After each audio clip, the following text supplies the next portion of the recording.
Salutare și bine v-am regăsit la un nou clip. Astăzi o să facem unboxing celui mai râvnit gimbal al anului 2018 și anume DJI Ronin S. Intro!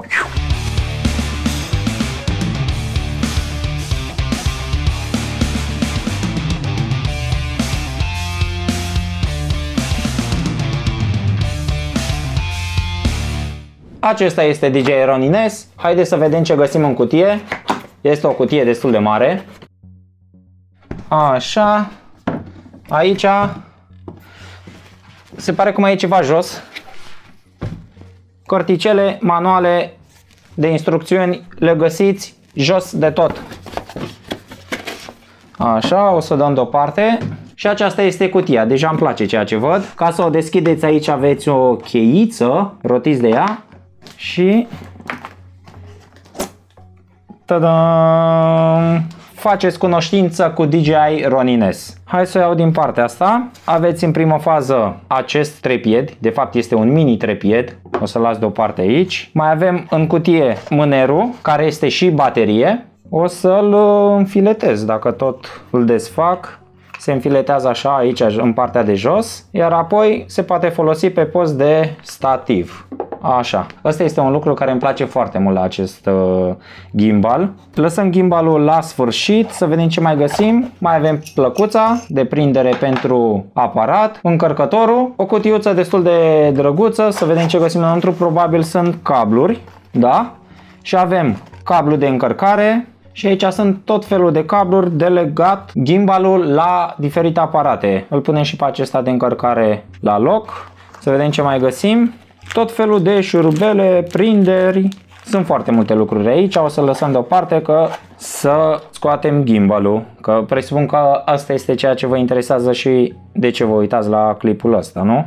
Punem asta la loc aici și haideți să scoatem gimbalul, doar el mai este în cutie. Ia să fiu sigur că sunt strânse astea, să nu mă trezesc cu ele pe jos. Ok, și acesta este gimbalul cu stabilizare pe 3 axe. Haideți să-l prindem. Intră direct aici în mâner și apoi aveți un buton de care trageți ca să îl prindeți. Și acum el este fixat. Nu mai avem nimic în cutie. O să dăm la o parte. Avem aici gimbalul.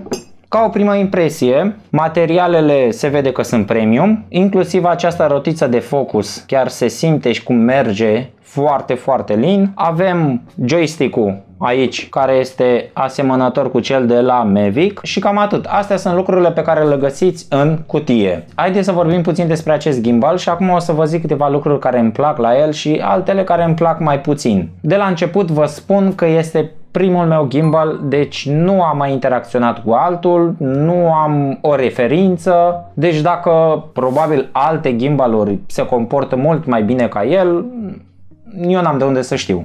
Ok, să încep cu lucrurile care îmi plac la el. Calitatea materialelor este premium și se vede acest lucru și se simte și de fiecare dată când îl ții în mână că nu este vreun plastic, că totul este aluminiu, cel puțin partea de sus este absolut totul în regulă. Mai îmi place că vine cu această cutie pentru transport. De asemenea, bateria, care este și mânerul, ține destul de mult, ține aproximativ 12 ore, nu știu, eu l-am folosit o zi, 2 zile la 2 evenimente și în continuare cred că mai am viață în baterie? Da, mai am 3 liniuțe, deci probabil aș putea să mai merg la vreo 2-3 evenimente și în continuare ar mai fi viață în bateria asta. Ca să încărcați bateria durează aproximativ 2 ore.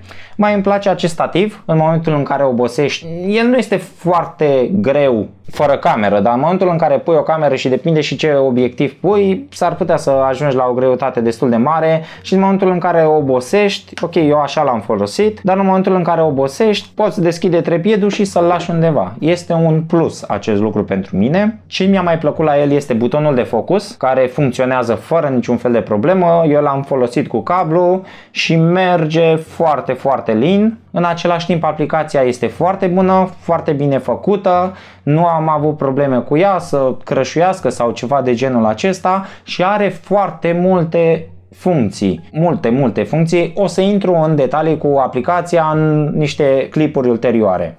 V-am zis, fiind primul meu gimbal, sunt și câteva lucruri care îmi plac mai puțin la el. Și acestea ar fi: durează puțin până te obișnuiești cu el, este destul de greu, cel puțin pentru mine, dar v-am zis, noroc cu acest trepied puteți să mai lăsați și să vă mai odihniți. La început poate fi complicat când echilibrați un aparat pe el, dar cu timpul o să fie din ce în ce mai ușor. Eu am mai făcut un lucru, mi-am trecut pe o foaie pentru aparat și obiectiv setările de la fiecare motoraș în parte și de fiecare dată mă uit pe foaie și le fac destul de repede. Referitor la asta o să fac și un clip în care o să vă arăt cum să echilibrați un aparat pe acest gimbal. În același timp, alt lucru care îmi place mai puțin ar fi cutia aceasta de transport. Și haideți să vă arăt și de ce. Ca să îl transportați, ok, el se poate desface, este tot ok. O să pun și aici bateria. Acum problema apare la ultima bucată, la gimbal în sine. Și să vă explic și de ce. Pentru că el a fost gândit să intre aici într-o anume configurație. Dacă vă uitați în momentul de față, eu am mai umblat puțin la el, deja nu mai intră aici. Ca să intre ar trebui să desfaceți toate șuruburile, așa, iar apoi să începeți să împingeți de el până intră. Cutia asta a fost gândită ca el să intre înăuntru doar într-un anume fel. Dacă să zicem că ai un aparat și un obiectiv, pe el ți-ai blocat fiecare setare, nu o să poți să îl bagi înăuntru cu acea setare. Trebuie să-l desfaci și de fiecare dată, iarăși când îl scoți, trebuie să ai grijă ca șuruburile să le închizi, ca nu cumva să îți cadă toate bucățile pe jos. Ăsta este un dezavantaj, dar v-am zis, eu mi-am făcut o hârtie aici cu aparate și obiective pe care mi-o pun aici și de fiecare dată când pun un aparat sau un obiectiv, iau hârtia, mă uit la fiecare motoraș în parte ce setare trebuie să fac și îl reglez destul de repede. Asta este ca un truc referitor la echilibrarea acestui gimbal. Să vă dau și niște specificații acestui gimbal. Greutatea este de 1,86 kg, are stabilizare pe 3 axe, are un port USB Type-C, frecvența wireless este de 2,4 GHz, iar protocolul wireless este Bluetooth de 4.0. Bateria este inclusă, capacitatea ei fiind de 2400 de mAh. În același timp poate să țină până la 12 ore, iar temperatura la care îl puteți folosi este de la -20 la 45 de grade Celsius. Puteți să puneți pe el o greutate de până la 3,6 kg. Am tot văzut clipuri pe net în care au pus reduri pe el și a ținut fără niciun fel de problemă, deci DSLR-uri cu siguranță puteți să puneți inclusiv cu 70-200 dacă vreți să puneți pe gimbal 70-200. Nu am foarte multe lucruri de spus referitor la acest gimbal, v-am zis, este primul meu gimbal. Până acum totul a funcționat cum trebuie, nu am avut absolut nicio problemă cu el. Or să mai urmeze cu siguranță și alte clipuri despre el și cam atât în ceea ce privește DJI Ronin S. Sper că v-a fost de folos acest clip, o să-l vă las în descriere un link de unde puteți să-l achiziționați și nu uitați de like, share, subscribe, aveți butoanele mai jos, iar până data viitoare, ciao, pa!